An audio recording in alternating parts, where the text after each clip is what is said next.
Ang kwento ay naganap sa Los Angeles sa taon ng 1972 sa panahon ng tensyon sa mga lahi. At si Mercer ay nakatanggap ng tawag mula sa Child Protection Services at pinahintulutan ito na makuha ang kustodiya ng kanyang anak na si Antwan. At sa kabila ng kakaibang relasyon sa pagitan nila, si Mercer ay determinado na gumanap sa kanyang responsibilidad. Pagkatapos ng tawag, nagtungo ito sa silid ni Antwan upang gisingin ito para pumasok sa paaralan. Samantala, sa isa pang bahagi ng lungsod, isang lalaki na si Regan ay nakipagkita sa kanyang kaibigan na si Copeland. Inimungkahi ni Regan ang kanilang huling heist at naniniwala ito na ito ang kanilang pagkakataon na iwanan ng buhay kriminal. At balik sa bahay, si Mercer ay naghanda ng almusal para kay Antwan, gayunpaman tumanggi si Antwan na kumain at nanatiling malayo sa kanya. Napuno ang silid ng tensyon sa pagitan ng mag-ama at ang radyo sa background ay nagulat ng isang gulo at isang trial na kinasasangkutan ni Rodney King ay nasa buong balita. At si King na isang itim na lalaki ay binugbog ng isang puting pulis at ilang mga kasamahan nito. Ang kasong ito ay kumalat ng husto at nakuha ang atensyon ng black community. Sinubukan ni Mercer na kausapin si Antwan at umaasa itong isara ang emosyonal na distansya sa pagitan nila, ngunit si Antwan na labis ang galit ay humiling ng sagot at inakusahan ito ni Mercer ng pag-abandona sa kanya sa panahon ng kanyang kabataan. Sinabi rin nito na si Mercer ay wala noong maaksidente ang kanyang ina habang nakikinig si Mercer at tinanggap nito ang galit ni Antwan. Ngunit ang mga bagay ay lumala nang magsalita ng insulto si Antwan sa kanya. At si Mercer na nagalit ay itinaas ang kanyang boses at gumawa ito ng isang curfew para kay Antwan at sinabi nito na dahil sa kaso ni King kaya ito nararapat. Samantala, sinundo ni Regan ang kanyang kapatid na si Dennis at nagtungo sila upang makita ang kanilang ama na si Lowell na kilala sa pagiging malupit nito. Ginamit ni Regan ang pagbisita para ipaliwanag ang kanilang plano at nais itong ipakita kay Dennis na gagana ang kanyang plano. At sa isa pang bahagi ng lungsod, binisita ni Mercer ang isang grocery store at habang namimili, napansin nito ang grupo ng mga kabataan na hinaharas ang isang cashier. Ang kanilang pag-uugali ay nagambala siya at lumapit ito at nagsalita ng mahinahon at hiniling sa kanila na tigilan ang babae. Ngunit sa halip na umatras ang mga tulisan ay naging agresibo at ang isa sa kanila ay inilabas ang baril at itinutok ito sa ulo ni Mercer.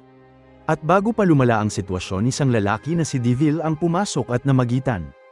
Inawat nito ang mga tulisan at pinagalitan sila ng husto para sa kanilang mga aksyon at pinaalala nila sa kanila ang kahalagahan ni Mercer sa komunidad sa nakaraan at kung sino ito.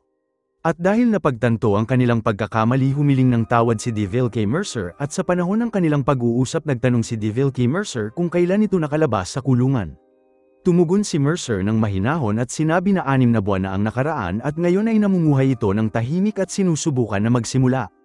At sa kaparehong oras, dinala ni Regan ang kanyang ama sa isang pabrika at inilatag nito ang detalye ng kanilang heist at target nila ang isang safe na may $10 milyong na platinum. Kumpiyansa si Regan na pinaliwanag ang plano at binahagi nito ang mga layout at mga tips sa loob na binigay ng isang source sa pabrika. Inilarawan nito ang safe na matigas at protektado ng isang advanced alarm system. At kung ang alarm ay tumunog, isang metal na hawla ang magkakandado sa safe ng lubusan na ginawa itong tila imposible na ma-access.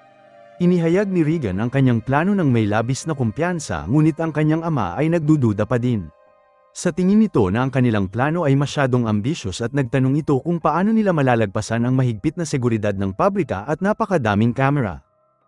Ang pagtanggi ng kanyang ama ay nagpalalim sa kanyang frustration, gayunpaman si Regan ay nanatiling tahimik at hindi na nagsimula ng pagtatalo at hinatid nito si Lowell pauwi.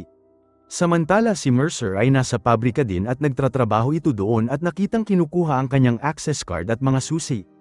At sa security checkpoint, nakipag-usap ito kay Joseph na siyang pinuno ng seguridad at ang kanilang pag-uusap ay napunta sa trial ni Rodney King at binahagi ni Joseph ang kanyang alalahanin sa tumataas na tensyon sa komunidad. Hinatulan nito ang kaguluhan kung ang hurado ay tutol sa itim na biktima. Sinimulan ni Mercer ang kanyang shift at ang kwento ay bumalik kay Regan at Dennis habang si Regan ay labis na nabigo sa pagtanggi ng kanilang ama.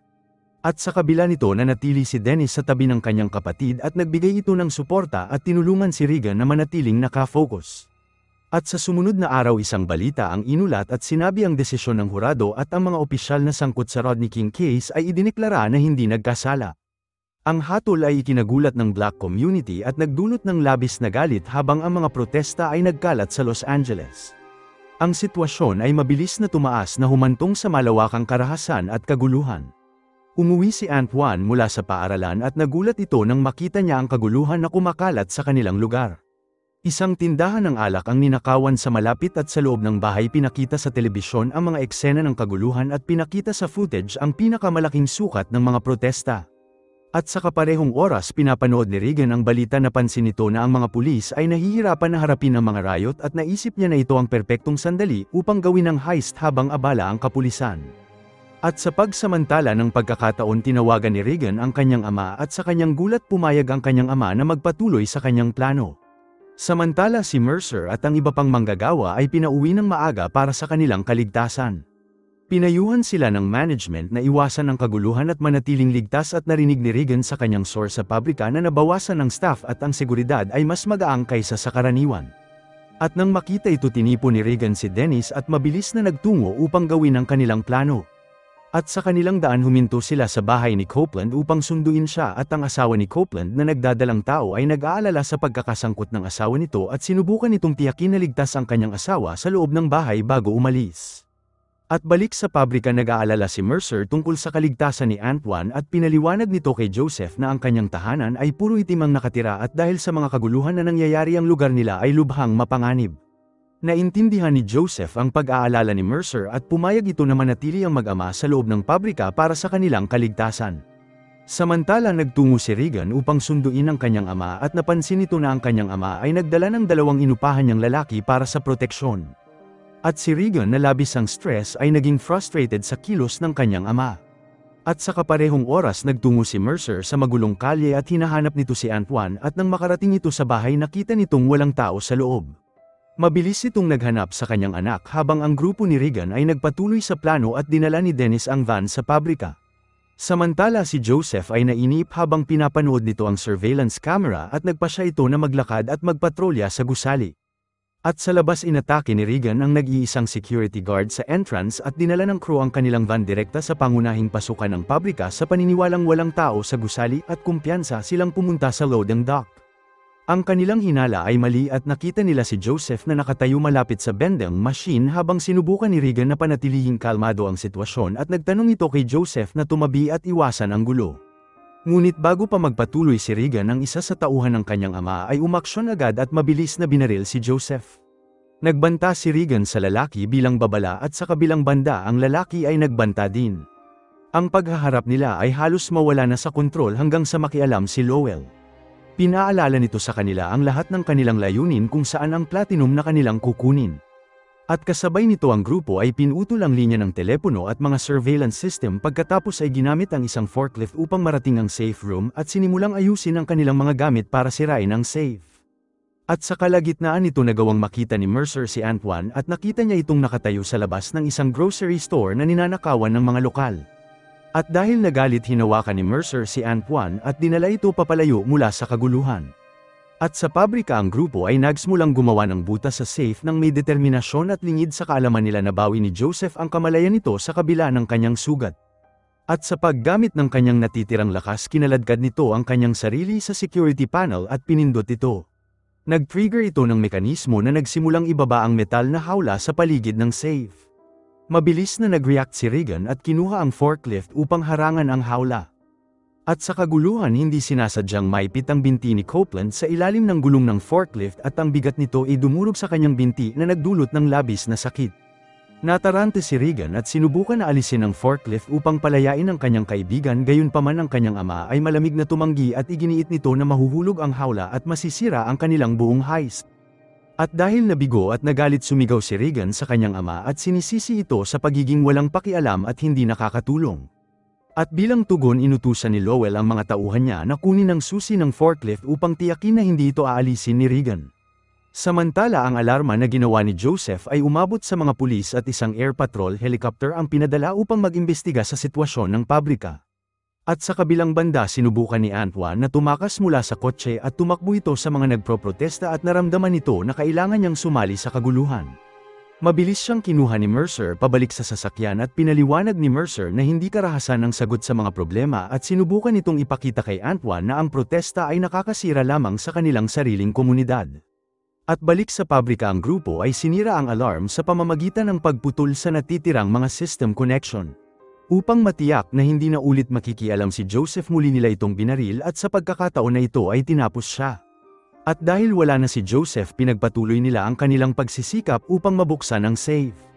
Si Mercer at Antoine ay nakita ang isang eksena at isang grupo ng mga itim na lalaki ay hinaharas ang puting magkasintahan. Huminto si Mercer at lumabas ng sasakyan at sinubukan na makialam at ginamit nito ang puwersa para pigilan ang grupo at tinulungan ang magkasintahan na makatakas. Hinimok niya ang mga ito na umalis ng mabilis at tiniyak ang kanilang kaligtasan bago bumalik sa kanyang sasakyan. At balik sa pabrika, ang mga magnanakaw ay naghanda na gamitin ang lahat ng kanilang mapagkukunan upang mabuksan ang safe. Gayunpaman, ang kanilang plano ay nahinto habang lumipad ang isang chopper sa itaas nila. Ang opisyal ng helicopter ay iniskan ang lugar sa paligid ng pabrika, ngunit walang nakita na kainahinala at naniniwala na tahimik ang lugar at nagpa siya na umalis. Samantala, si Mercer at Antoine ay pinigilan ng mga pulis na nagpapatupad ng curfew. Ang opisyal ay kumikilos ng marahas at kinuha nila si Mercer at Antoine palabas ng sasakyan at hinanapan sila ng walang dahilan. Bagamat wala silang nakita, ang mga opisyal ay pinalaya sila ng hindi humihingi ng paumanhin. Ang karanasan na ito ay yumanig kay Antoine at nasaksihan nito ang pagmamaltrato sa kanila. Balik sa pabrika, ang mga magnanakaw ay binuksan ang safe gamit ang pampasabog at sa loob nakita nila ang platinum. Lumayo si Regan upang ihanda ang van para sa kanilang pagtakas habang nagtungo si Dennis sa banyo upang linisin ang dugo sa kanyang kamay matapos ang insidente kay Copeland. At sa kaparehong oras dumating si Mercer sa pabrika kasama si Antoine at habang papalapit napansin ni Mercer na wala ang security guard at naging kakaiba ito para sa kanya. At sa kabila ng kanyang hinala, pumasok ito sa gusali at sinabi kay Antoine na pumunta sa banyo dahil nabanggit nito na kailangan niya itong gamitin. At sa loob nagulat ng presensya ni Antoine si Dennis na mabilis siyang tinutukan ng baril. Samantala, nakita ni Mercer ang walang buhay na katawan ni Joseph at dahil nagulat at nagalit, kinuha ni Mercer ang baril ni Joseph at maingat na gumalaw sa pabrika. At sa lalong madaling panahon, nakita ng grupo si Mercer at nagpaputok sa kanya habang madali itong nakatakas at mabilis na hinanap si Antoine. Gayunpaman, napagtanto nito na nawawala ang kanyang anak at dahil desperado, nagmadali si Mercer sa loading dock at pinatay ang kuryente upang makuha ang kalamangan sa grupo. At gamit ang kaguluhan, hinarap ni Mercer ang isa sa grupo at madali niya itong nadaig at pinatumba. Pagkatapos ay tumakbo pabalik si Mercer sa loading dock at doon nakita nito si Regan na sinusubukan ihanda ang van para tumakas. Tinambangan ni Mercer si Regan at pinatumba ito ng walang malay gamit ang isang suntok at kinaladkad nito si Regan papalayo upang tanungin. Samantala, dinala ni Dennis si Antoine sa kanyang ama at nagtanong si Lowell kay Antoine sa harap ni Copeland. Si Copeland ay nasa labis na sakit matapos na mawala nito ang kanyang binti na kailangan nilang putulin. Ang kanyang iyak ay mas lalong lumalakas sa bawat segundo na lumilipas at nais maunawaan ni Mercer ang plano ng mga magnanakaw at nagtanong ito kay Regan, ngunit wala itong nakuhang maayos na impormasyon. Nagsimulang pagsamasamahin ni Mercer ang mga bagay at napagtanto nito na gusto nila ang platinum. Pumasok ito sa safe room at nakita si Lowell na nagbabanta sa kanyang anak habang hindi na nito makayanan ang pagsigaw ni Copeland. At sa isang malupit na aksyon, binaril nito si Copeland ng maraming beses na pumatay sa kanya. Ang aksyon na ito ay nag-iwan kay Dennis at Antoine ng labis na pagkagulat at kinumbinsi ni Antoine si Lowell na pumunta lamang ito sa pabrika para hanapin ang kanyang nawawalang ama na nagtatrabaho sa lugar. Ang kanyang paliwanag kasama ang kanyang sensridad ay nakumbinsi si Lowell na hayaan siya umalis.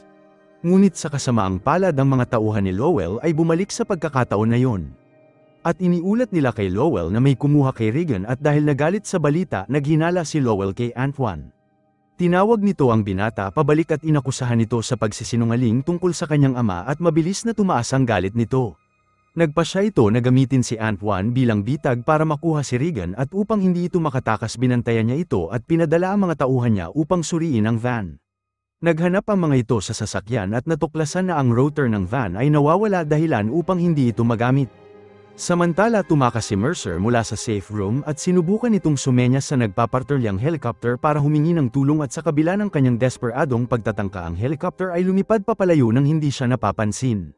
Tinipon ni Mercer ang kanyang sarili nang biglang tinambangan siya ng isa sa grupo mula sa likuran at isang laban ang namagitan sa kanila at hiniling ng lalaki ang nawawalang rotor dahil kailangan ito para tumakbo ang sasakyan at tumanggi si Mercer at muling umatake sa lalaki.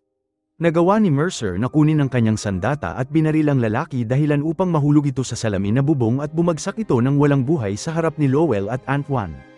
Mabilis na bumalik si Mercer kay Regan at pinakawalan siya at nakita nito ang binugbog at walang buhay na lalaki at nakaramdam ng kaunting simpatsya. Naintindihan ni Mercer ang sakit ng pagkakaroon ng isang ama na walang puso at sinabi nito ang katotohanan na pinatay ni Lowell ang isang itim na lalaki na parte ng kanilang grupo sa harap ng kanyang anak na si Antoine. Napagtanto ni Regan na si Copeland ito na siyang matalik niyang kaibigan at ang paghahayag na ito ay naging sanhi upang talikuran ang kanyang ama. Samantala si Lowell at ang isa pang lalaki ay nagbuhos ng asido sa vault at iba't ibang mga gamit sa silid. Ang kemikal ay sinira ang anumang ebidensya at inilagay nila ang mga platinum sa bag at naghanda na para sa kanilang pagtakas.